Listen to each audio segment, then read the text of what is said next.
السلام علیکم ورحمۃ اللہ وبرکاتہ۔ حضرت صالح علیہ السلام کو قوم سمود کی طرف اللہ تعالیٰ نے بھیجا۔ سمود عرب کا ایک قدیم قبیلہ تھا جو ہجر میں رہتے تھے۔ یہ مقام تبوک اور حجاز کے درمیان واقع ہے۔ اس کو اب جو ہے مدائن صالحہ بھی کہتے ہیں۔ اچھا، جو قوم سمود تھی، اللہ تعالیٰ نے ان کو ہر قسم کے مال و دولت سے نوازا تھا اور ان کو مادی طور پر بھی خوب ترقی دی تھی۔ وہ بلند اور بالا عمارتیں تعمیر کرتے، ان پر فخر کرتے تھے۔ اور اس قوم کی خاص بات یہ تھی کہ وہ پہاڑوں کو تراش کر ان کے اندر گھر بناتے تھے۔ ان نعمتوں کو پا کر انہوں نے اللہ تعالیٰ کی شکر گزاری کا راستہ اختیار کرنے کے بجائے کیا کیا؟ نافرمانی کی۔ پھر اللہ تعالیٰ نے قوم سمود کو راہ راست پر لانے کے لیے حضرت صالح علیہ السلام کو ان کی طرف مبعوث فرمایا۔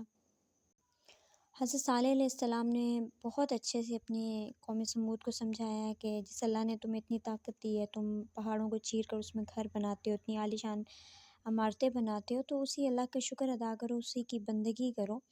مگر ایسا ہوا نہیں۔ بہت سی اکثریت میں جو مالدار تھے بڑے بڑے، انہوں نے سرکشی کی اور انکار پہ اتر آئے۔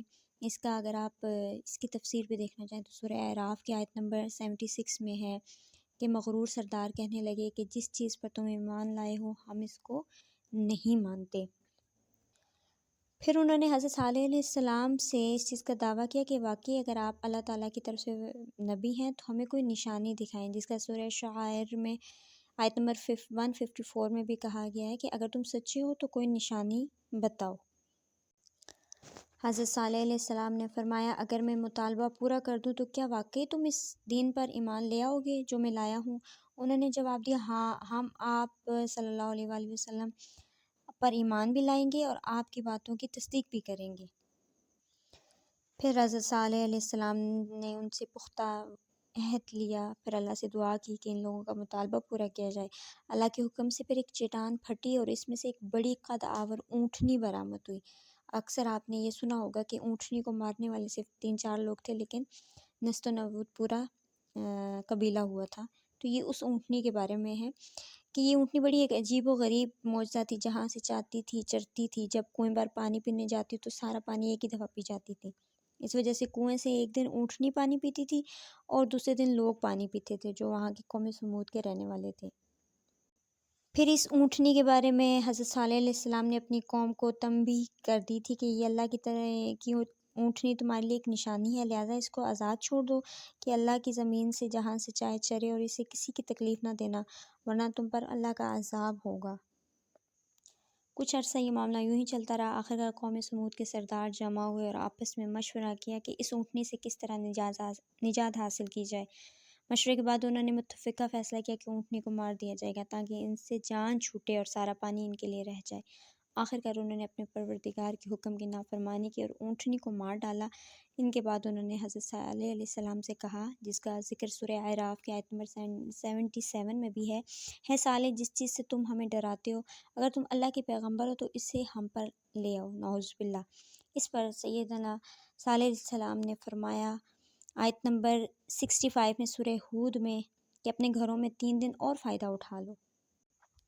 سمود کے لوگوں نے اس دھمکی کی ذرا بھی پرواہ نہ کی، بلکہ شام ہوئی تو انہوں نے منصوبہ بنایا کہ صالح علیہ السلام ان کے گھر والوں کو شہید کر دیا جائے گا۔ جن لوگوں نے سیدنا صالح علیہ السلام کو شہید کرنے کا منصوبہ بنایا تھا، اللہ تعالیٰ نے ان کو رات کے وقت ہی تباہ کر دیا تھا۔ جب سورج طلوع ہوا تو آسمان سے ایک شدید آواز آئی اور زمین پر زلزلہ آ گیا۔ یہ چیخ اور زلزلہ اس قدر خوفناک تھا کہ اپنے گھروں میں جیسے بیٹھے تھے ویسے ہی بیٹھے رہ گئے، استغفر اللہ، اور بے جان اجسام میں تبدیل ہو گئے۔ ان کے مضبوط عالی شان محل بھی تباہ ہو گئے، لیکن بعض کو اللہ تعالیٰ نے تباہی سے بچا لیا اور وہ آج تک قائم و دائم ہے اور عبرت کا سامان ہے۔ اس واقعے کا اللہ تعالیٰ نے قرآن میں یوں تذکرہ کیا سورہ ہود آیت نمبر 67 میں، اور جن لوگوں نے ظلم کیا تھا ان کو ہولناک چیخ کی صورت میں عذاب نے آ پکڑا تو وہ اپنے گھروں میں اوندے پڑے رہ گئے۔ سورہ ہود کی آیت نمبر 68 میں اللہ فرماتے ہیں یوں محسوس ہوتا تھا کہ وہ یہاں کبھی آباد ہی نہیں ہوئے۔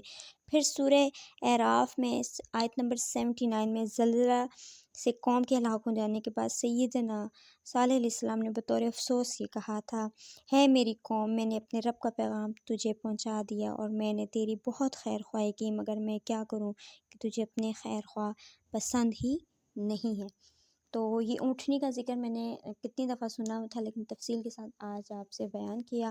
امید ہے کہ اس سے بہت کچھ نالج ہمیں حاصل ہوا ہوگا، اور قرآن پاک کی آیات سے بھی ان کی تفسیر کا بھی مطالعہ ہمارا ہوا ہے۔